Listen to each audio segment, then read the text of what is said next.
face. Busting makes me feel good.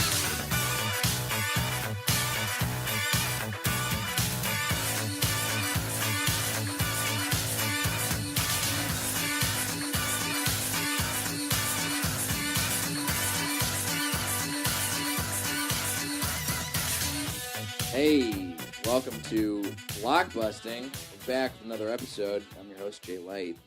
My guest today, the illustrious Earl Skakel. What's up? This is very exciting. Glad to have you on today, buddy. Always a pleasure to be in the room with you. Yeah, same here. The feeling is mutual. I have grown very fond, as the world has, of your podcast, Inappropriate Earl. I do my best. Somehow it's in the top 10 on iTunes right now. And Oh, I still don't know. I haven't really done anything different, but I'm thankful to whoever made that possible. the fan base has grown, man. You got your Benchwarmers fans, you got your Roast Battle fans. You're gonna have the Jellies fans coming soon. I'm dying up here, fans. I'm dying up here, fans. Of course, who can forget the wonderful Al Sims? A lot of people. Yeah. Well, glad to have you in today. Let's just get right to it. The box office results this weekend are still trickling in. Have you seen any movies that are there right now? No, I don't really see a lot of movies anymore. I think the last movie I saw was The Force Awakens. Really? So I just don't have the patience anymore to sit in a theater. I want to do comedy so bad that I'd rather hang out here and try and get up. Or No, not a You never were a matinee guy either. no, I mean actually the last movie theater I've been in, and this is not a joke, is the Studs Porno Theater. Because I used to live right by there. yeah, Actually, I still live right by there. What am I saying? I live very close to that place. so nasty that place. You went inside the Studs Porno Theater. I just wanted to go in there.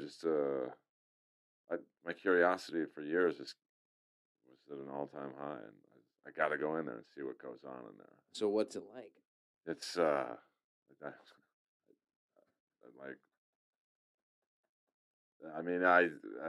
it's like I'm rarely at a loss for words, and it's like a full-on sex club. Like there's naked people, there's sexual activity, and it's so out in the open. And I went with a girl, just a friend, and because I didn't want to go in there alone or with another dude. Right. Fair. And so then everyone was coming up to us asking if we swang because we were the only straight couple to them, and like no, we're just a husband and wife. We're just a wacky anniversary gift, and it's just like I don't know how this place is open legally. Man, like an orgy is happening in every room, and I asked the guy there's only one employee there. He does everything. He takes the money, he does the concessions. He cleans up. Yeah. Did you see anyone eating any actual concessions while you were there? That seems like a terrible idea. Well, he was handling the popcorn. Put a little nut butter on your popcorn for you there. Oh, so nat. I mean, it just like the whole place reeks of bleach. I asked him where the straight room was. Just all right, we'll start there, so I won't get too grossed out. And they don't even play porn in the straight room. When we went up there, it was Miami Vice was playing. Like the TV show, the not the TV movie. show with Don Johnson? And it was an episode I never saw, so I stayed in the straight room for like 30 minutes by myself. Just catching up. Yeah, and then I went down, and the guy's like, I think I know what you want. I'm like, I don't think you do. And he's like, you want the tranny porn room. And it was unbelievable. I mean, so there are 3 rooms? no, there's like 5. There's tranny porn. Great there's tranny porn. Straight room. There's a regular gay sex room, and then there's the big room, which I would love to do my stand-up special there because it's probably seats 200. It's got this like Project Runway type of walkway in the middle. I mean, it would be ideal to film a special there, but I'm not sure if Comedy Central or Netflix would be on board with that. Maybe you could get I don't know, that's Stars Network. You can be there for a stand-up special. It's never been done. Taped at a porno theater. I mean, you'd think Attell would have done something like that, because of his love of pornography. Oh yeah, he used to have that show that was all about old porn, which was on Showtime. So, yeah, that's the last movie theater I've been in. Well, I'll tell you what, you're not missing a whole lot at the box office. This is kind of a strange week. Not a lot of new releases. The biggest new release is also currently number one at the box office, which is the new Blade Runner 2049. I saw Blade Runner 2049 when it was called Blade Runner. It's just like, come on, man. Like no Rutger Hauer, no Earl in the theater. I just saw Blade Runner for the first time earlier this week in preparation to go see Blade Runner 2049. You're right, Rutger Hauer is amazing in Blade Runner. Oh, he was a star. Like he was just such a great villain. I don't know who the villain is in this. I think it's Jared Leto. I mean, he's very good, but he's not Rutger Hauer. No, there's no Rutger Hauer. There's no comparison there. And no Edward James Olmos. And Emmett Walsh, who's probably the number one character actor of all time, and all the CGI, the commercials. It's like, come on. What I've heard about this movie, and I'm still gonna go see it. What I've heard about this movie is either wild praise or sort of middling. Like it's good, but it's too long and it's not crazy. It's not a mind blowing movie. So I'm hearing both things. So I'm gonna go see it. I'm excited to see it. A lot of people went to go see it this weekend. Right now, it is number one at the box office with an estimated $31.5 million. But it's also got to make $150 million to make up its budget. So who knows? I mean, I heard for a movie to make a profit, it has to make 2 to 3 times what it cost. Right. So it's like that's a bomb. I mean, 30 million is not a lot for a film of that release and nature. So that's not a good sign. It's not doing so hot. We'll see though. Maybe Ryan Gosling and Harrison Ford can lift this one out of the drudges. Number 2, The Mountain Between Us, another new movie, dropping in with 10.1 million at the box office currently. This is a movie about people who get abandoned on a mountain and they have to go find their way out. I mean, I saw that once before with Vincent Spano. It was called Alive. I mean, it's not even a remake, but it's basically a remake. So I don't get it. There are no new ideas anymore. Yeah, I mean, think of it. Number 3. Let's look into the box office. The top 10, which is all that I really care about and all that I cover. No original ideas here. You got 3 is It, which is a remake. Yeah, Stephen King. 4 is My Little Pony, the movie, which is based on a TV show, which has been remade many times over, and also based on a line of toys. Kingsman: The Golden Circle is a sequel to a movie based on a graphic novel, which is at number 5. American Made, I mean, that's based on a true story. That's the closest thing we're getting to something that's an original idea, but it's about drug runners, which is, again, not really that original in this climate. Well, yeah, I mean, every TV show basically revolves around drug smugglers or catching the drug dealers. So it's like, I don't want to go to a theater and pay $20 to watch what I could, watch on NCIS New Orleans. Number 7 is the Lego Ninjago movie, another based on toys movie. I'm good. Number 8, Victoria and Abdul, which is. I mean, if it was about Abdullah the Butcher, I might go. It's not. It's about someone who was the assistant to Queen Victoria. Okay. Played by Dame Judi Dench. Again, not original ideas. You've had Judi Dench play the Queen numerous times. Too many times to count. Yeah, no, she's great and all, but I just, it's expensive to go see a movie these days. It's I think $20 now. Yeah. And, or more. Yeah, so if you're bringing a date or whatever, it's a night at the movies. It's like $100, dinner and all that stuff. Yeah. I mean, I'm the kind of guy who likes to go. If I'm going to the movies, I go all out. I'll get the popcorn. I'll get a drink. And that's a lot. Just even if you don't go to dinner, you just go to the movie. Which very few girls are going to say, "Yeah, let's just do the movie." It's dinner. It's $100 to $200 to take someone out these days. So it better be a good movie. I remember the first date I went on with a girl once was to The Lion King in 3D. We went out to dinner beforehand, and that whole night probably cost me like $100. Yeah, and that's like, a couple of years ago. And this is also not in California either, where the tickets are supposed to be cheaper, but it was like $30 a piece to get into the movie because it was 3D. Oh yeah, I mean, well, I think the Force Awakens I saw was in 3D. So that was like it was at the Hollywood, the cinema, the Chinese place. Oh, the Chinese theater, yeah. So I was like parking there is like $20. So it's got to be a good movie to get Daddy into the theater. Yeah. I might go see Blade Runner just because I want to compare it see how bad it is to the original. I hope it's good. I want to go see it. I'm very excited. I did really enjoy Blade Runner when I watched it for the first time this week. So It still holds up, but you could just tell in the commercials it's the CGI, and I'm not into that CGI stuff. yeah, that was the beauty of what they were able to do before was the visuals were so striking Yeah, like even like for the time. It was made in what 83 when yeah, it came out. Rucker Hauer, I think it was just had done the Stallone movie Nighthawks, which is a very it's a hidden gem for those Stallone fans out there. Oh yeah, are you a So big Stallone guy? yeah, I mean he's had a couple stinkers, but Nighthawks is one of his better movies, and it was Rutger Hauer's first American movie, and Oh, okay. so he tells that's the sole reason I bought Rutger Hauer's biography because I wanted to read the chapter he did on Nighthawks. And, apparently, him and Stallone didn't get along, so it's more believable because if you can tell in the scenes there's tension between them in real life. Ah, all right. Go see Nighthawks, you guys. Yeah, maybe we can bring it to the local theater near you. I don't think that's going to happen, but they'll probably do a remake. There was talk of Stallone doing either a sequel or a remake to Nighthawks. I believe it. It's gonna, Stallone's still kicking, man.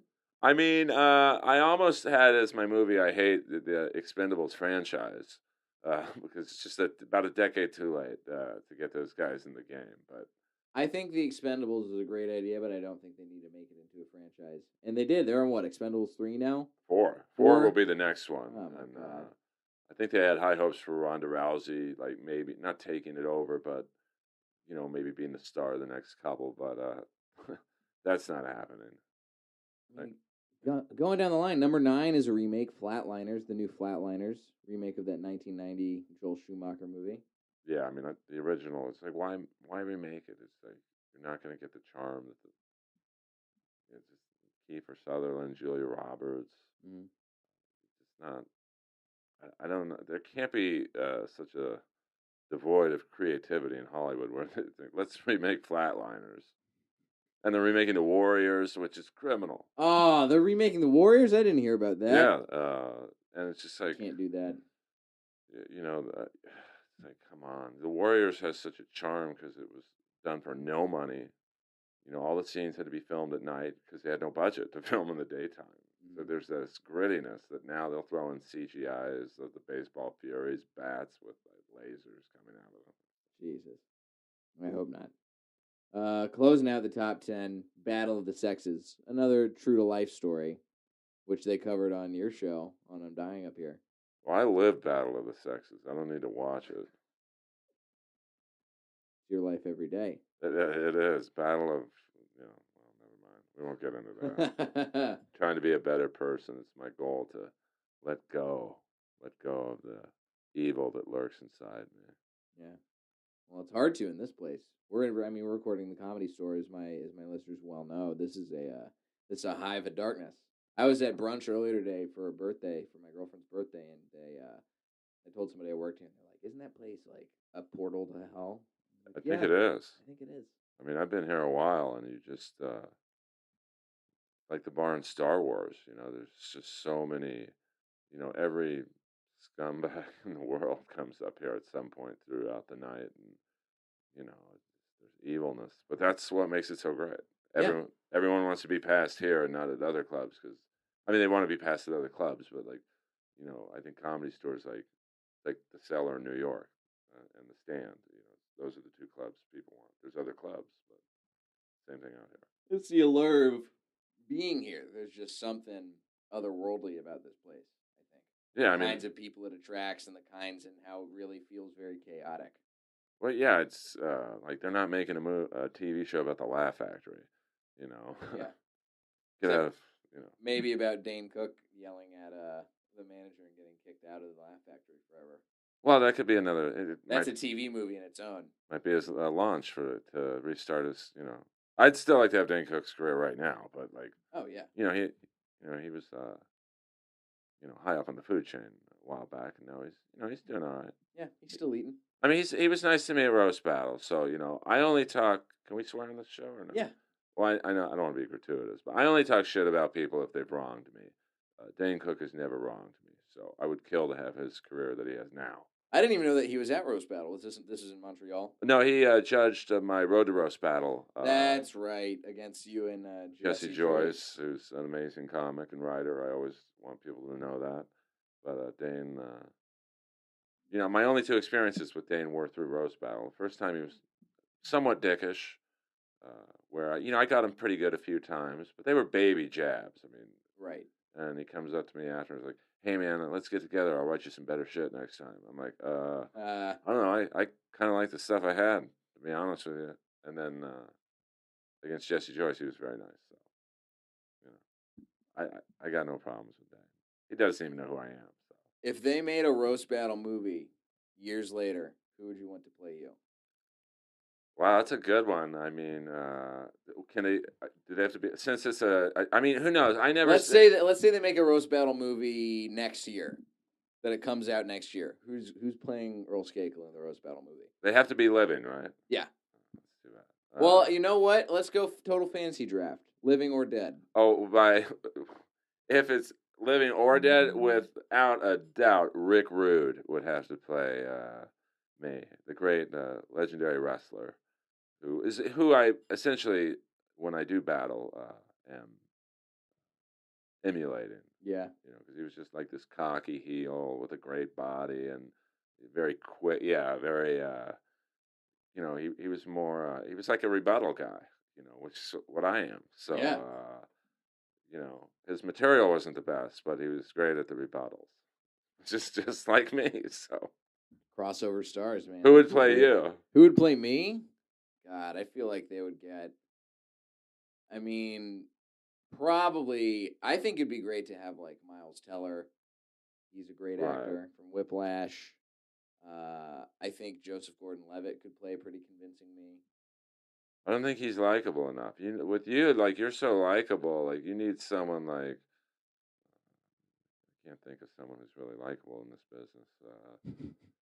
I mean, really, it's like Russell Peters and We'll get Russell Peters to play me. Yeah, we'll change it all up. I mean, you get Comedy Central production money involved. They'll just pancake Russell and do an albino. Yeah, it'll be done. He'll get best supporting actor nomination.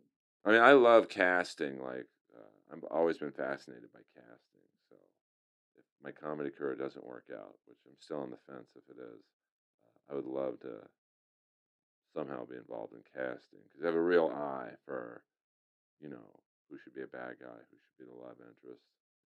Yeah.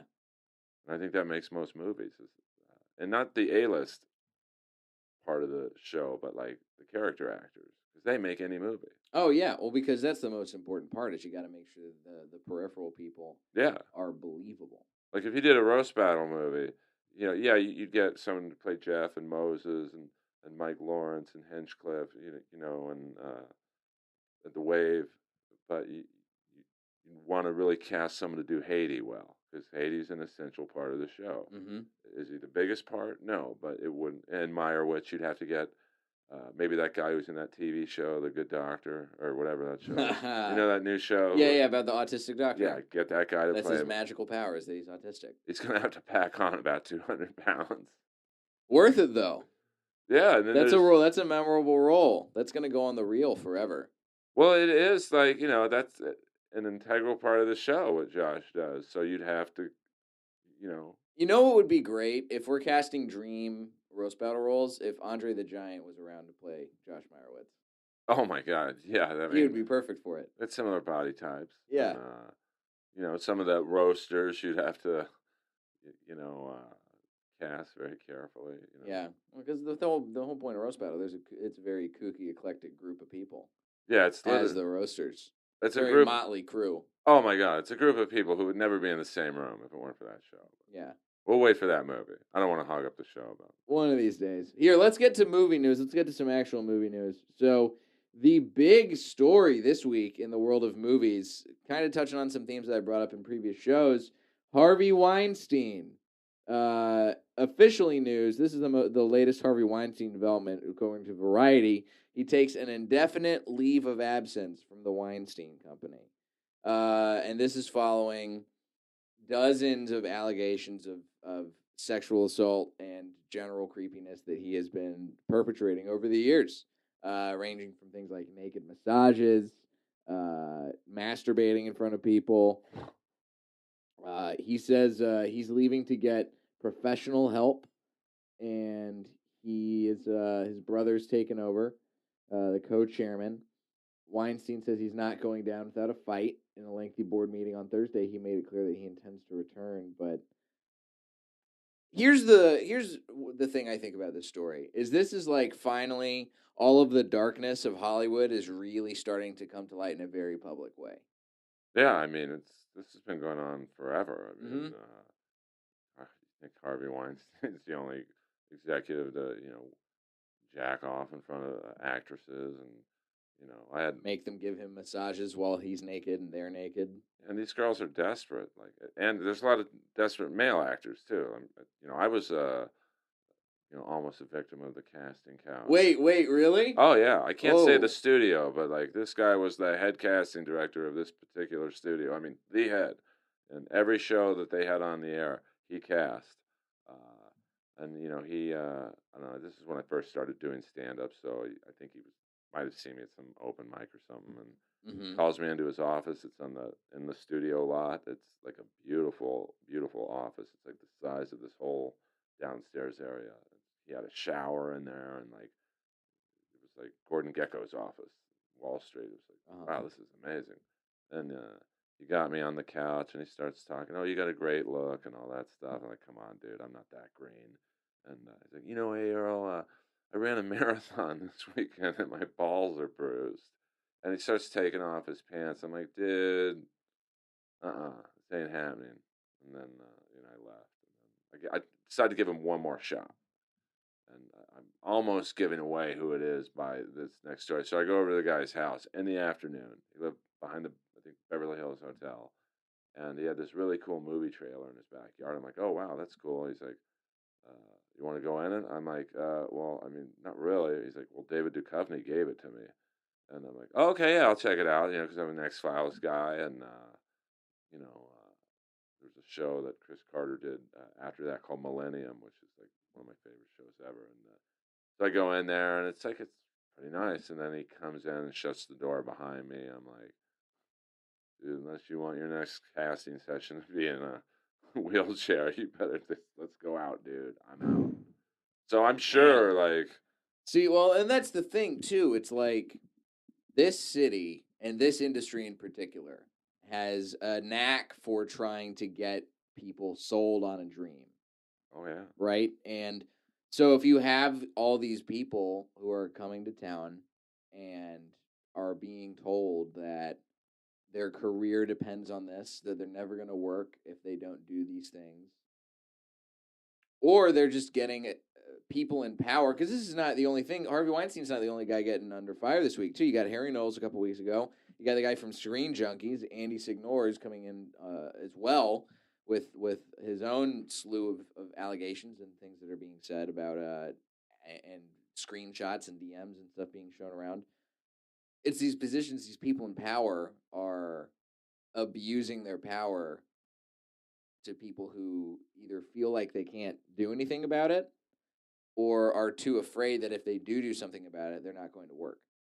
yeah. I mean, it's like, and I've seen it a lot in the world of comedy.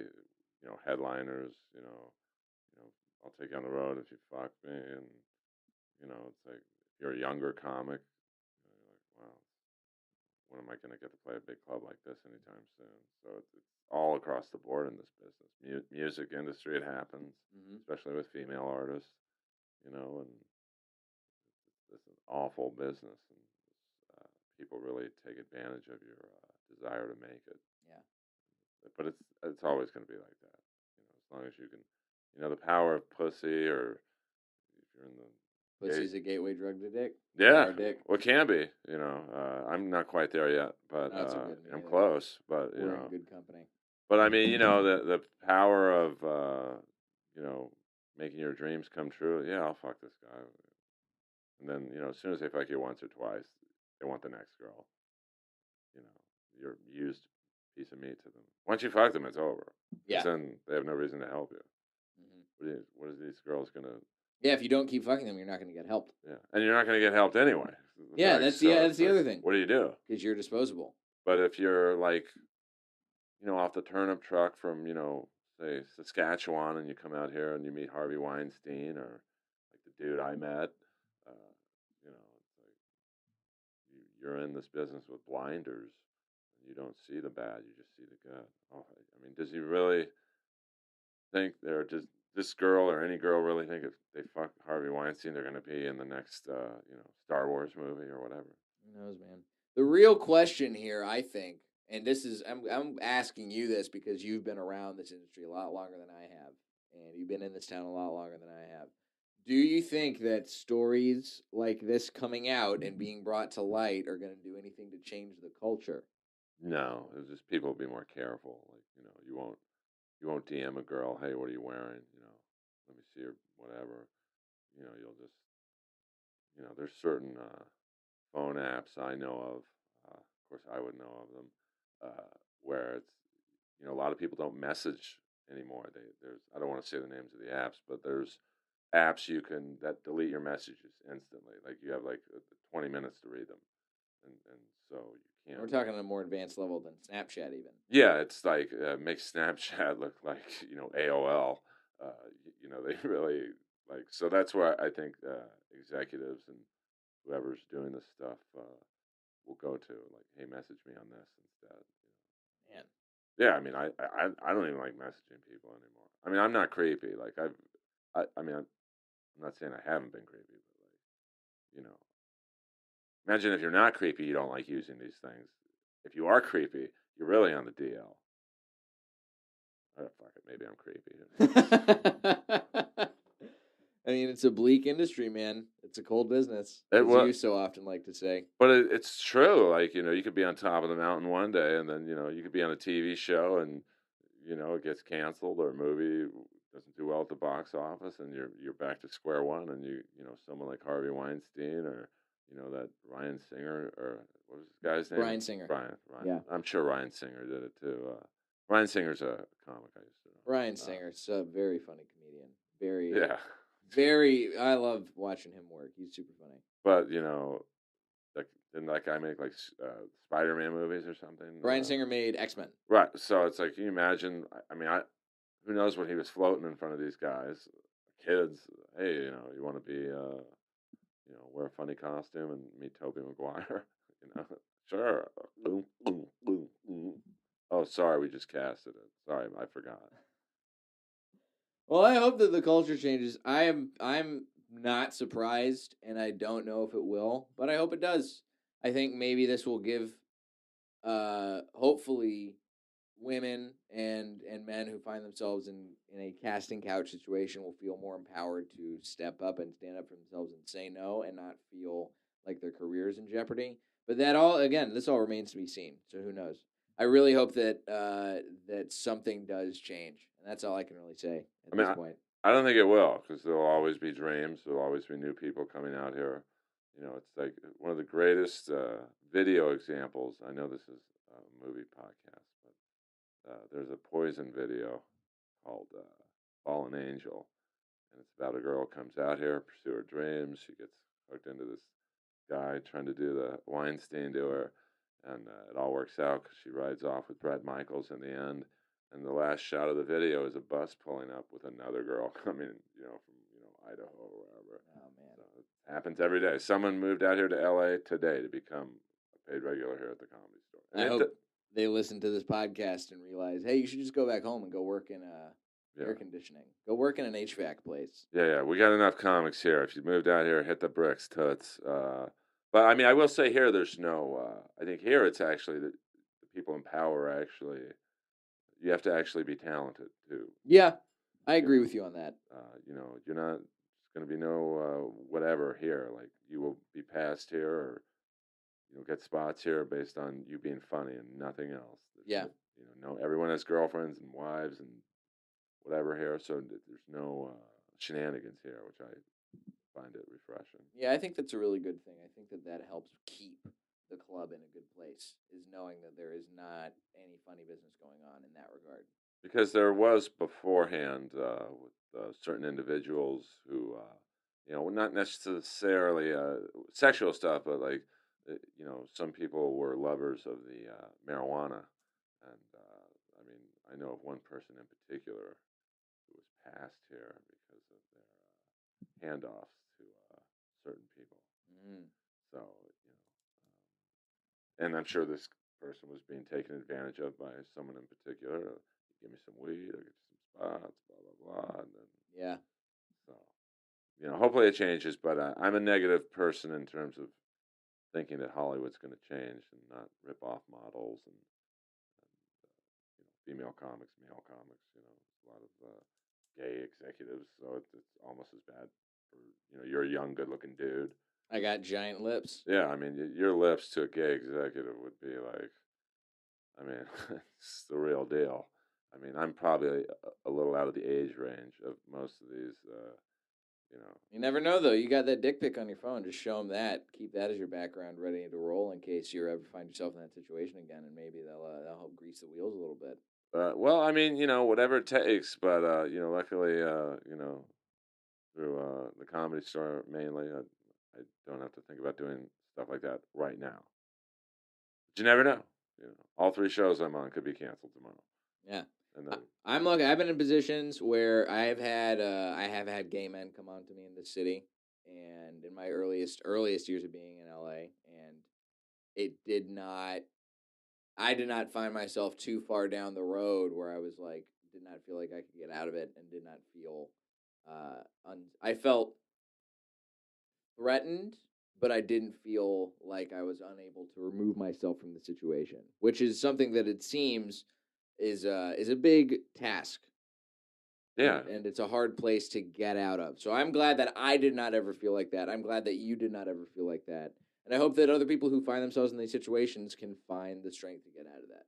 Well, I mean, I was a little lucky because I come, my family was, I would say, upper middle class, so I've never really had to Yeah. worry, where my next meal was coming from or something. But if you come from, I don't know, Winnipeg, and you're broke, and meet some talent guy who could put thousands of dollars in your pocket a week for a TV show or whatever, I mean, in my situation, I lucked out in that the guy who tried to make a move on me a couple times was not in a position of power either. He was living in like a 1-bedroom apartment somewhere deep in the valley, and he tried to get me to be a writer on his puppet talk show. And he invited me in to see his puppets, and he was wearing booty shorts and no shirt. And he was like, "Here's these puppets. Also, we should go to the gym sometime." oh yeah, that's the You key. go to the gym?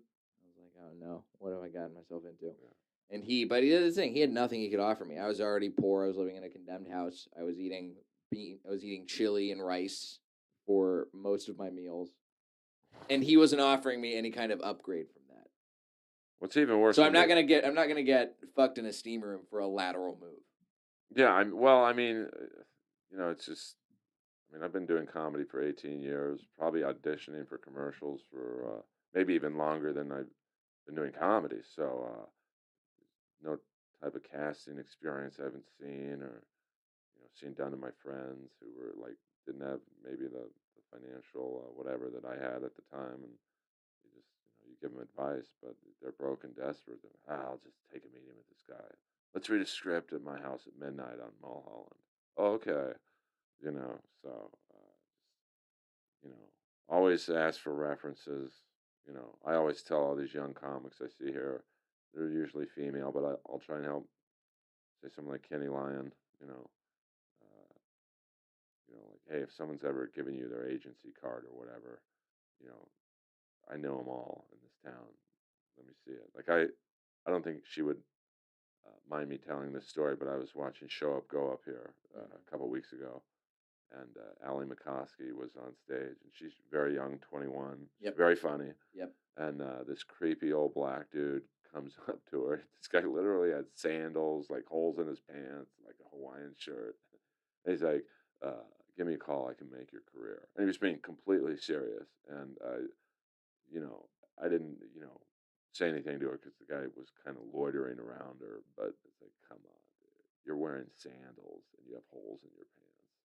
Now, Allie's very smart, so she didn't take the bait. But, there's a lot of girls who, so I hope always ask around about people because if they say they work at ICM, that's pretty easy to check. Yeah. Well, let's see what happens. I hope this is going to be a story that develops, and I think this is going to be something we'll probably wind up covering back to in future weeks. But the hot story, it's the only story I think worth covering this week. Well, the crazy thing is, just one thing on that is like he was recently represented by Gloria Allred's daughter, Lisa Bloom, who only represents victims. Yep. And I think she just quit yesterday. She just resigned from his legal team. Which is like, she's just on Twitter. She resigned. Yeah, that's got to make Harvey feel good. But it's like she said something to the effect of, "Oh, I forgive him." So it's like I don't know what that's about. Nah, I don't know either. Who knows? It's a fucked situation. Let's be honest. Oh, horrible. Let's get into something lighter. We're going to talk about the movie that Earl is bringing into hate today. This is 2001's Rockstar, starring Mark Wahlberg and Jennifer Aniston. This is a movie I have personally not seen. I watched the trailer beforehand. I couldn't get a chance to watch it before we came in today to talk about it. If you don't remember the movie, keep in mind it's just the story of Mark Wahlberg's character, Chris Izzy Cole, a tribute band singer who becomes the lead vocalist in his favorite band, a 2001 American musical comedy drama film. Earl, why do you hate this movie? Because I had such high hopes for it. It's a lot of people don't realize this, but when people don't understand the script revisions most movies go through. I mean, the final product is never what the original idea was. Star Wars started out as like an opera, like a space opera, and then it developed into what it became into. And the original idea for Rockstar was based on the true story of Tim Ripper Owens, who, when Rob Halford left Judas Priest, these two girls sent, I think, the guitar player, K.K. Downing, a video of some guy singing in a Judas Priest cover band, and they called him in, and he became the singer of Judas Priest. And so that's kind of was the model for Rockstar. First, the movie was called Rock God, and then they said, well, we got to make it more palatable so people don't think it's just about metal, and they kind of watered it down, and the acting's horrific because they give some of the musicians in the movie actual lines, and it's just not. And they got real musicians in this movie. Yeah, like the only in the band Steel Dragon. Marky Mark was a singer, so but he didn't sing any of the songs. It's all metal singers who just did voiceovers. Jeff Scott Soto and a couple other '80s metal guys, and then in the band you had John Bonham's son Jason. He was the drummer, and Jeff Pilson was the bass player. He's from Dokken and Foreigner. And the only non-musician in the band was, if you're a fan of the show The Wire, was Dominic West. Who, Oh, okay. Was McNulty on The Wire. And he was the leader of Steel Dragon. So it kind of ended up being a mockumentary of the '80s metal scene. Not that it's like should have been like Schindler's List, doom and gloom, but it's a story I think that you have to be fully told. Like Spinal Tap was somewhat of a mockumentary, but it was done in a serious vein where the actual bands from that era didn't look completely stupid. Mm-hmm. But if you say were born in, I don't know, 95 and beyond, and you see this movie, you're like, wow, all these '80s bands are idiots. So it wasn't. I think it started out, let's pay tribute, and then by the end, it was just the acting wasn't good.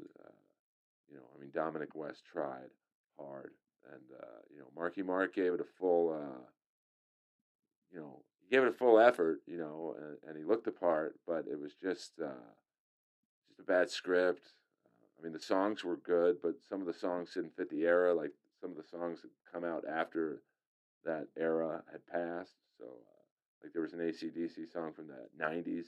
It's like, so you could tell they didn't really do the research, and which really bothers me when, like in the HBO show Vinyl, they had the guy playing Led Zeppelin's manager be a guy like maybe in between our size, and in real life he was like 6'8", 400 pounds, and it's like clearly you guys didn't care enough to make it authentic. And Rockstar was just it could have been a fun, kind of campy, all like an American Pie type of feel movie, but it was just a brutal movie. I mean, anyone who sees it goes, "Wow, this sucks." So then they think that genre of music sucks. And I'm not saying Rat and Poison are like the Beatles, but like seeing that I grew up when they were all in their prime, I just wish the movie would have been a little better. Yeah, so you grew up watching these bands and listening to these bands and listening to this music and seeing this. You saw this in theaters, I'm assuming. This is Absolutely. before your no more movies in theaters phase, except unless it's at Studs. But how did it feel watching this play out, knowing how you felt going into the movie and thinking that this could be a really well made, or at the very least a nice homage to that era, and just seeing it collapse on screen?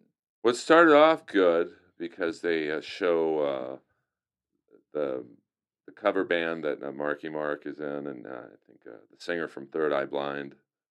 I might be getting his name wrong. Stephen Jenkins. I'm pretty sure that's his name. Yeah, he plays one of the He plays guys. like the co-singer in the tribute band, and they're arguing. Marky Mark wants to do the Steel Dragon covers, and Stephen Jenkins wants to do original songs, which kind of happened with the Judas Priest guy. He wanted to do Judas Priest songs as a tribute, and other people in his band were like, "No, we want to do our original material." And so it started off like kind of true to the story, and then it just lost its way. And um, you know, uh, the original singer in Steel Dragon, which I guess you would say was the Rob Halford character. Uh, he's playing this flamboyantly gay, closeted gay singer, and I mean there were some funny scenes with him, just because the rest of the band's, I guess you'd say, homophobic. But that's when you could tell the writers, "Hey, let's make them really gay and let's make them homophobic," and just adding stuff that I think if they would have done a story more true to the Judas Priest. Yeah, because what happened with the actual Judas Priest story? Because Rob Halford came out as gay somewhat recently. I mean, probably a decade plus ago. Yeah. But he wanted to. It was a hard time in the early '90s being an '80s metal band because of Nirvana and Pearl Jam and Alice in Chains and all those bands. It was tough if you spent the last decade in the '80s on your image and the leather pants and the hair out to there and levitating drum kits and lasers coming out of your guitars, and then you see Nirvana's "Smells Like Teenage Spirit," and it's like, wow, this is different. So those bands were all in crisis mode, like, what do we do? And like Judas Priest was one of the few bands that said, "We're going to be Judas Priest. We're not gonna cut off our hair and wear flannel like Warrant." It's like, come on, you guys were just making the Cherry Pie video. Like now you're wearing Doc Martens and ripped flannel shirts. Oh God, Warrant went from cherry pie to trying to be grunge. Well, they tried. They gave it a good. I can understand. Like like my like it's somewhat similar to our world. Like I'm very dry and sarcastic. So when comics like Dane Cook started doing the act outs and stuff like that, I was like, I'm going to do my thing. I'm not capable of doing that. So I kind of get, maybe we should, grunge it up. But it was a tough time frame for those bands. So I think the story was there to do a full on Judas Priest. Maybe change the name of the band and add some things into it. But So why did Rob Halford leave the band? I think he was just sick of. He was in a weird space. I think personally, he was like, "Well, I'm not really the guy I'm portraying myself to be in," which is kind of like the guy in Steel Dragon. He was like wanting to do Broadway and like there's a great scene and probably the last good scene in Steel Dragon where they're introducing Marky Mark to everyone. He's got the gig, and then the singer comes in, and he's got the long hair, and then he takes off. It's just a wig, and he's like, "I'm just a queen to you guys." And then the movie just went downhill. Oh God. So that guy could have been used, I think, a little more efficiently, but you could just tell after that scene, the writers took over and let's make a paint by numbers movie about, a parody of the music scene of the '80s, which did get to be a bit of a parody in real life. You had like the popular bands like Motley Crue and Rat, and Quiet Riot, and then you had bands copying what they did, and then you had bands copying the copycats, and it was like somewhat like in comedy when you have like a high energy comic, and then every comic wants to be that. And when Dice came on, well, I got to swear too, and yeah, but Dice is funny. Like it's not just or Kinnison, and then you had all these comics being dirty, and then Tim Allen and Seinfeld hit, and that's we got to be like them, like kind of straight laced, and right. goody two, and then it all goes full circle. See, that sounds like a much more interesting thing to make a movie about. If you're going from the angle of, all right, what are the dangers of emulation, and what are the dangers of like a cover band? Oh, because you're playing your heroes, but it's like you get the ultimate version of meeting your heroes, and it never lives up to what you've built it up in your head to be. Right. It's just like, and some of the scenes are so ridiculous, and I feel bad saying this because I'm friends with this guy. If you've never seen Rockstar, but right, I haven't seen it. It's kind of a funny scene. The last scene, he's doing, the last Steel Dragon show, and he's singing the songs by the stage, and there's a guy in the front row singing the songs with him just as loud and in perfect pitch, and it's the singer Miles Kennedy, who I'm friends with. And, oh yeah.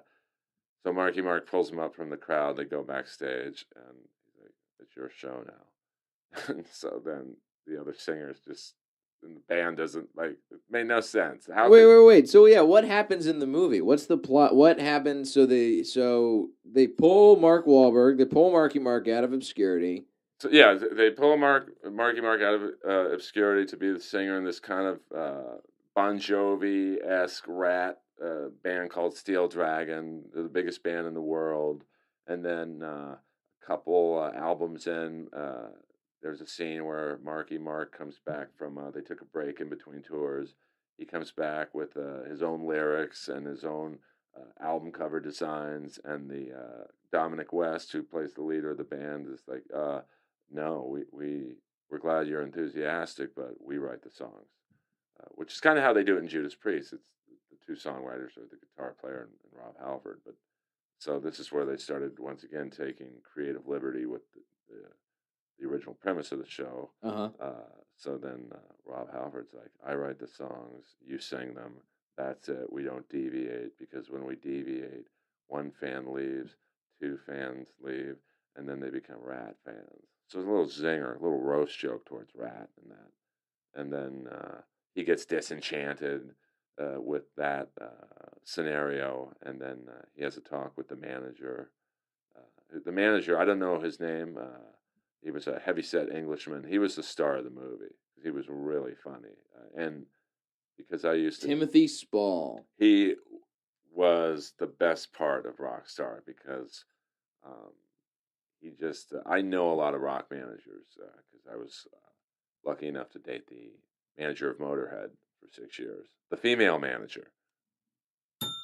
They have two managers, a male and a female. So I have been to hundreds of concerts. Who knows how many concerts I've been to backstage at most of them. So I know how these guys talk to the artist. And he must have researched a lot for this role because everything he said was really funny. And there's a scene toward the end of the movie where him and Marky Mark are in a bar, and he was talking about quitting some gig. And he just said, I told my band I'm going to take a piss. And then I never came back.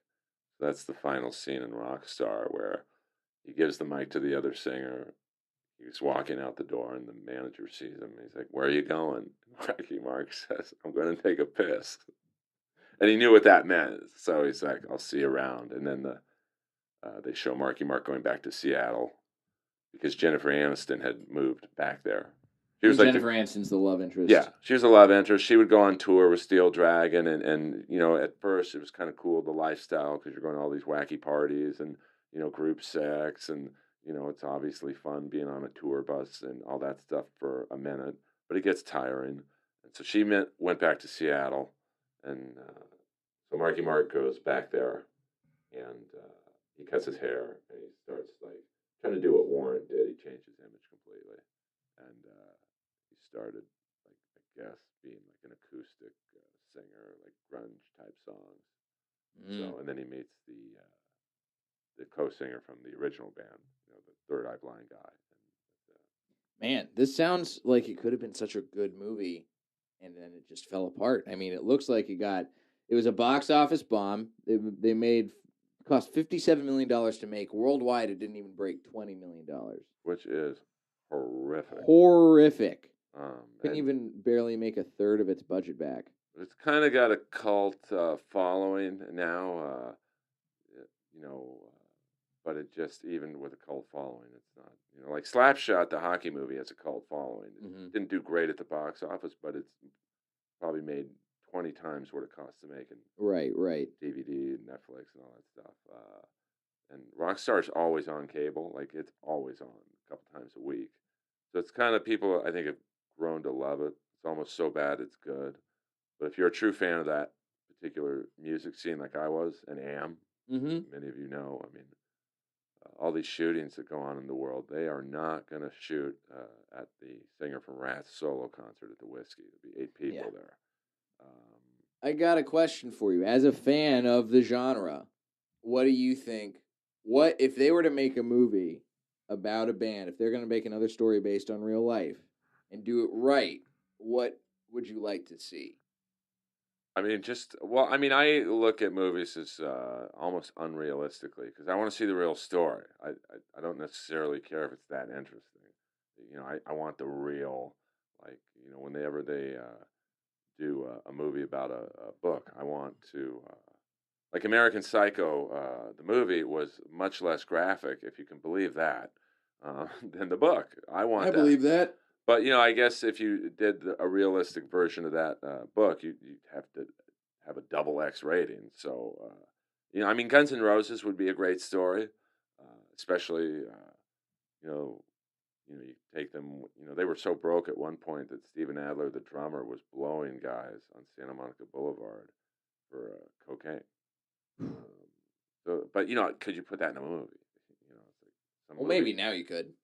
But I mean, I don't know. I like, it's such a big deal to get a PG-13 rating versus an R rating, because then kids can see it, all the drug use that they did, the sex, and I don't know if you could maybe do a Netflix type of movie about them. Kiss would be interesting, just because they've been around for so long. There's a lot of stories to be told, but do people like your age and younger want to see a movie about Kiss? Which was my second choice, by the way. Detroit Rock City. Oh, it's a horrific movie. I almost walked out of that movie. Yeah? Because it was worse than Rockstar. That's saying something. Yeah, I know, it's... Because Rockstar sounds pretty bad. It just... I think the actors in it did the best that they could, given what they were given to work with. I mean, like, the manager guy was a star of that. Jennifer Aniston played a good rock chick, and she's hot. And there's the band's assistant is this girl who's a man. She's like a Caitlyn Jenner situation. Gotcha. And, like, there's a scene where Marky Mark and Jennifer Aniston have a threesome with her, and then Marky Mark wakes up to go to the bathroom, and she's peeing standing up. It's just stupid scenes like that. I'd rather cut that scene out, unless it happened, the guy in Judas Priest, and like have maybe have a scene where he's talking with the band about coming out, and maybe that's the reason he left, or like, I don't know. But it's that watchable to kids. Like, they probably think, oh, that's funny. This chick's got a dick. Beavis and Butthead style. So, I mean, The Village People would be a great movie. That would be a great movie. I would honestly, I think a hard R version of any of those movies, of any of those bands' origin stories, would be a great movie to watch. If you look at The Village People, like, they grew up in the height of disco. It's a great story that, I think only one of them was gay in real life. So, you can, like, have a storyline about that. And, do you know which one it was? Well, I'm assuming it was the guy who died of AIDS, but, But I mean, like, was he the Indian, the construction worker, the police officer? It's the Leatherman, Glenn Hughes. Oh, okay. That's the most obvious one. I know all their real names, which is really scary. The Indian was Felipe. The policeman was Glenn Willis. The kind of the army guy was Alex Briley, and David Hodo was the construction.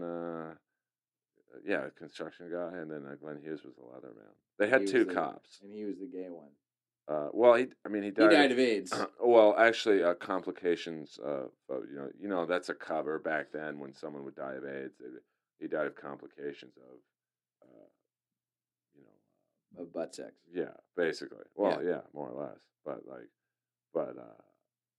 they were the biggest group in America for. You had Kiss from like 77 to say 76 to 78 was the biggest group in America. And then disco became so big that the Village People were like bigger than the Rolling Stones. They were, so I think that's a good story. But like, I think the problem with shows like that or movies is like someone your age or 20, 19, does Ally McCoskey want to see a movie about the Village People? Probably not. Probably not. And that's who goes to movies for the most part is probably 15 to 28-year-olds. So I think that's why more movies don't get made about the past. The seedy underbelly of the Village People. Yeah, I mean, because that could win some Oscars if it ever gets made. Or execs, yes, who are listening to this podcast, stop trying to fuck girls in your offices and make a hard R movie about the Village People. Or please. You could do it about the Backstreet Boys and NSYNC. There's that. I think his name's Lou Pearlman. Oh yeah. The father of boy bands. Yeah, I mean that's the seediness that those kids faced, and or that might do a little better since they're a little more current in both bands. Or NSYNC doesn't tour, but I think the Backstreet Boys still do. I mean, there's a good documentary about them that I just watched. It's like, wow, these guys are actually like human. Yeah. And they go through the same problems Black Sabbath went through. So, or maybe Ozzy Osbourne would be a good movie. Oh yeah, he'd probably be a good movie. Because he's like, you could do the Sabbath era, the 80s era, the 90s era, and right up until that horrible reality show. Yeah. And you could cut that part out. We'll get out of it. Yeah, we'll just stop it, and but you could probably get someone like Michael Fassbender to play Ozzy, which I'm sure he's not like a metal fan, but like he's so good at. He would be a great Ozzy Osbourne, I think. He's so. I saw him do a table read at the Big Lebowski in Montreal. Mm-hmm. The first year we were there it was the Jeff Ross Roast Masters Invitation. The Roast Masters, yeah. And Jason Reitman invited us to see the table read, and he, I think, was the only person not reading from a script. Like everyone else had this, like, however many pages the Big Lebowski is, and like Michael Fassbender just up there doing it. It's like, wow, that's like impressive. We got some we got some aspirational hits. Maybe we'll get some of these in the next couple of years. Earl, thank you for coming in today. This was great. I love talking movies and music, and I'm sure I'm the only person who will ever bring up Rockstar. You might be, and I hope that nobody else ever has to put themselves through it. It's a good soundtrack, though. I will say, if you like 80s metal, get the soundtrack to Rockstar, because they include the Steel Dragon songs that band actually played, and then there's like a Kiss song and all that stuff. Yeah. Where can our listeners find you, Earl? Well, I'm on Twitter and Instagram. It's just at Earl Skakel. That's EARL SKAKEL, and of course the legendary podcast Inappropriate Earl. Climbing the iTunes ranks. SoundCloud and iTunes, and just at the Comedy Store a lot, and Roast Battle, here and there. So. Yeah, wonderful. You can catch me on the internet at Diet J on Twitter and Instagram, jlightcomedy.com for show dates. I am getting ready to go on a tour this fall of cross country over to North Carolina and back. So keep your eyes peeled for those dates. I might be coming to a city near you if you're one of my southern listeners. I would like to, as always, thank the Comedy Store Podcast Studio for being an excellent place. We got Max, my man in the booth, back again after missing out last week for, what, you had to sleep or something like that? You had to work? No, girlfriend's sister got married. Man, that's a good excuse. Mm-hmm. I love Max. Best excuses in the business. That's where we have him. Thank you. Can I say one last thing? Yeah, of course. Not to end on a sad note. Oh, go for it. Rest in peace to the great Ralphie May. Absolutely. Ralphie May, rest in peace. One of the best working comics. One of the best, nicest guys. A real painful loss this week. Yeah, for the comedy community. It's like there's only a handful of people I would put in his category of just helping hundreds of comics. It's like So we love you, Ralphie. Ralphie, we're gonna miss you, man. Thank you so much for coming in, Earl. Glad to have you again. And please leave a rating for Earl's podcast, Inappropriate Earl. Leave a rating for this podcast, Blockbusting. And go see something good for a change. And leave a review for this podcast on iTunes. It takes 30 seconds. Takes 30 seconds. Can't emphasize that enough, how simple it is. We just spent, an hour in here? A little over an hour? Just about. So we provided you entertainment. I could have been home watching football. I could have gone to Equinox, So it's really, people don't understand on iTunes. Everyone moves up the charts, the more ratings they get, reviews. It's really not that fucking difficult. We're not getting paid for this. Couldn't have said it better myself. Thanks, everybody. We will be back next week. Go see something good for a change.